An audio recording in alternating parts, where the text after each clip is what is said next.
दुइनंखुसुंदैसा गामिनि जानानै जोंनि दा सोलिफुनाय सरकार बिटिआर सरकारनिसिम रोजा रोजा साबायखर बावहरग्रोबाय।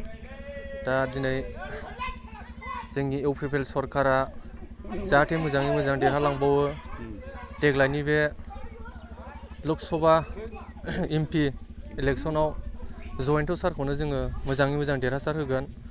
आरो जों दा सिगाङाव जा 17 बोसोराव सोलिनानै थांनाय लामानिफ्राय गैयामोन, सान्थिफुरनिफ्राय हाबनाय लामाया बिराद अबस्था गाज्रिमोन। आजा साम' दैसा दालाङा स्कुलाव मोजां थांनो हायामोन। उन्दैफ्रा लंपेन्ट गस्ला खुनानै बारनो गोनां जायोमोन।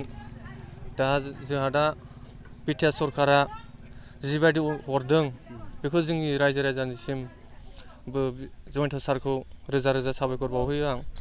आरो दा जोंहा अदालगुरिजों मोनसे कालभार जानानै थांबाय।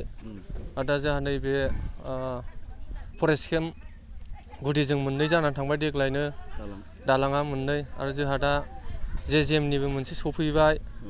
आरो सिगाङाव जोंहा फेरेंगा सारा गावनि बेक्तिगत जों मावनानै होफैबाय बरिं दुइनंखुसुं दैसायाव दैनि बिराद प्रब्लेममोन जोंनाव। दा जोंहा बेखौ मोननानै जोबोद सारनिसिम आं गोजोननाय बावहरो। सिगाङाव जोङो थानो हायामोन। बै बिपिएफनि सरकार बा हाग्रामानि सलायनाय सरकार 17 बोसोराव जों बेंगालराव 5 बोसोर खारनानै थानांदों। बै समाव आर्मि पुलिसनि नोजोराव जोङो माने 1 किल'मिटार आर्मि फैगौ होनबानो जोङो खारसारजोबोमोन आरोखि। जों थानो हायामोन।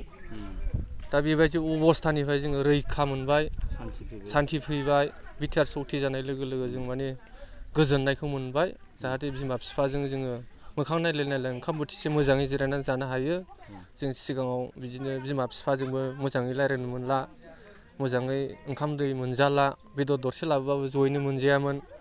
दा जों बिटिआर सरकार जानाय लोगो लोगो बिराद मोजां जादों। आरो दा जोंनो सिगांनि 17 बोसोर बिपिएफआ सलायनानै थांखांबाय, खिन्थु बेखौ जोंनो नांखाया आरो। जोंनो बे सरकारा माने थैनानै थांबाबो अरजाला आरो बे सरकारा। दा जोंनि बिटिआर सरकारा माने थाबाय थानांगौ, मथा मथि मोजाङै मोजां सलायलांनांगौ प्रमद साराबो।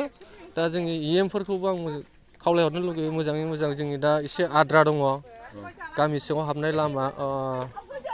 दा जोंनाव दालां 3 दङ। बेखौ जयन्त सारा देरहालांनानै गामिखौ जोंनि गामियाव मोजाङै मोजां मावफैयो।